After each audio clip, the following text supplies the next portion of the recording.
ஆண்டவரும் இரட்சகருமாகிய இயேசுவின் நாமத்தில் உங்களை அன்போடு வாழ்த்துகிறேன். தொடர்ச்சியாக இந்த சிலுவையின் ஆசீர்வாதங்களை குறித்து நாம் தியானிக்கும்படி கர்த்தர் நமக்கு கிருபை தந்து வருகிறார். கடந்த 10 நாட்களும் சிலுவையின் மூலமாய் நமக்கு கிடைத்த ஆசீர்வாதங்களை தியானித்தோம். இன்னைக்கு 11வது நாளாக இயேசு கிறிஸ்து சிலுவையிலே மரித்ததினால் நாம் பரிசுத்தவான்களாய் மாற்றப்பட்டிருக்கிறோம் என்பதை வேதத்தின் அடிப்படையிலிருந்து நாம் தியானிக்க இருக்கிறோம்.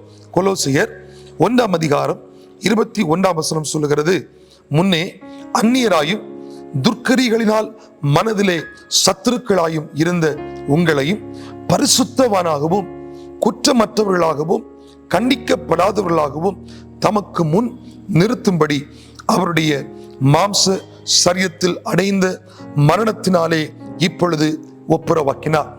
பிரியமானவர்களே, நம்மை பரிசுத்தவான்களாய் மாற்றும்படியாகவே இயேசு சிலுவையிலே இரத்தம் சிந்தினார். நாம் பாவம் செய்திருந்தோ, குற்றம் உள்ளவர்களாய் இருந்தோ, எபேசியர் 2ஆம் அதிகாரம் 3ஆம் வசனத்திலே வாசித்து பார்த்தால், மாம்ச இச்சைகளுக்கு நாம் பிடிக்கப்பட்டு கோபாக்கினையின் பிள்ளைகளாக இருந்தோம்.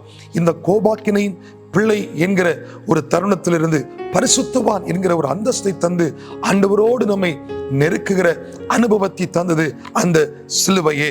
அதைத்தான் எபிரேயர் 12ஆம் அதிகாரம் 14 வாசிக்கிறோம். பரிசுத்தம் இல்லாமல் ஒருவனும் தேவனை தரிசிக்க முடியாது.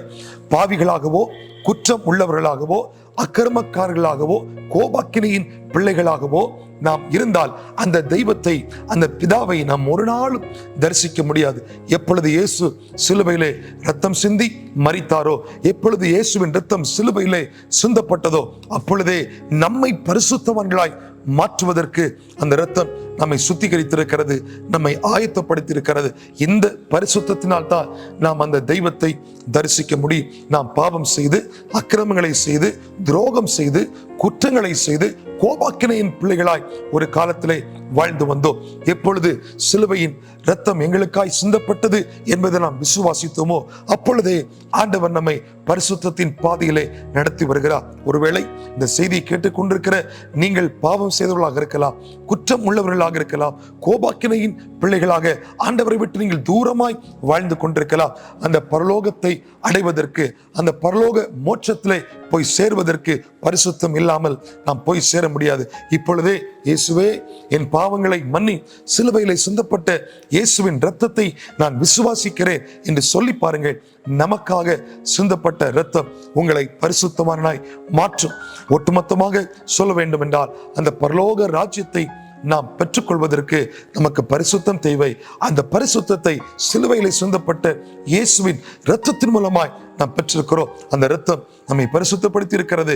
நம்முடைய பாவங்கள் அற, நம்முடைய குற்றங்களை நீங்க நம்மை கழுவி சுத்திகரிக்கிறது. கோபாக்கினையின் பிள்ளைகள் என்கிற நிலைமையிலிருந்து பரலோக ராஜ்யத்தின் சுதந்திரவாளிகள் என்கிற அந்தஸ்தை தருகிறது. இயேசுவின் இரத்தம் நம்மை பரிசுத்தவான்களாய் மாற்றிருக்கிறது. நாம் தெய்வத்தின் பிள்ளைகளாய் இருக்கிறோம் என்கிற நம்பிக்கையிலே நாம் தொடர்ந்து ஓடுவோம். இந்த வார்த்தையின் பிரகாரமாய் கர்த்தர் உங்களை ஆசீர்வதிப்பார். தொடர்ந்து கொடுக்கப்படுகிற செய்திகளை நீங்கள் கேட்பதற்கு எங்களோடு இணைந்திருங்கள். ஆண்டவர் உங்களை ஆசீர்வதிப்பார். ஆமென்.